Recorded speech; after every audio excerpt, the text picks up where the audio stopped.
Drama serial हमारी कहानी की अगले एपिसोड में हम देखेंगे कि फिजा सलीम को खाने पर बुलाती है और उसके लिए काफ़ी इंतजामात करती है।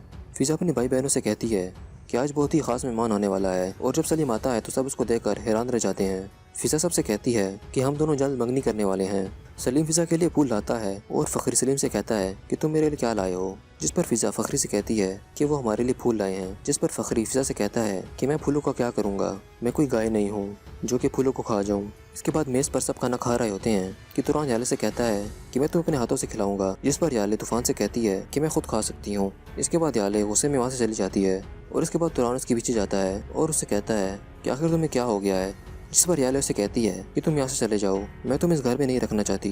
याले तुरान से कहती है कि मैं चाहती हूँ कि तुम मुझे तलाक दे दो, जिस पर तुरान गमज़दा हो जाता है और वो याले को समझाता है, लेकिन याले उसकी कोई भी बात सुनने को तैयार नहीं होती। तुरान याले से कहता है कि मुझे भी अपने बच्चों के खोने का दुख है। तुरान याले से कहता है कि हम अपने बच्चों के लिए दोबारा ट्राई करेंगे। ये सुनकर याले को गुस्सा आ जाता है और वो तुरान को घर से बाहर निकाल देती है। दूसरी जानिब बासित अपनी बीवी से कहता है कि हमारे बेटे को हार्ट ट्रांसप्लांट के लिए एक डोनर मिल गया है। ये सुनकर उसकी बीवी नेहा बहुत खुश हो जाती है।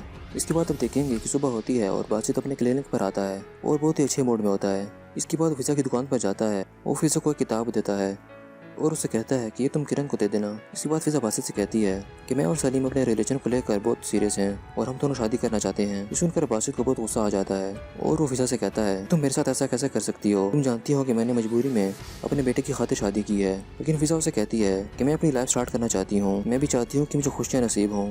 बासित उससे कहता है कि हम इस प्रॉब्लम का कोई हल निकाल लेंगे, लेकिन फिजा उसकी कोई बात नहीं सुनती। इसके बाद अब देखेंगे कि सब सलीम के ऑफिस पर पहुंच जाते हैं और अहमद और हिकमत सलीम से सवालात पूछना शुरू कर देते हैं। हिकमत सलीम से कहता है कि तुम मुझे अपने आईडी कार्ड दिखाओ ताकि मैं तुम्हारा असली नाम जान सकूं, क्योंकि माजी में हमारे साथ बहुत धोखे हुए हैं। दूसरी जानिब बासित फिजा से कहता है कि तुम एक बार कह दो कि तुम मुझसे प्यार नहीं करती तो मैं यहाँ से चला जाऊंगा, लेकिन फिजा इस बात पर कोई जवाब नहीं देती।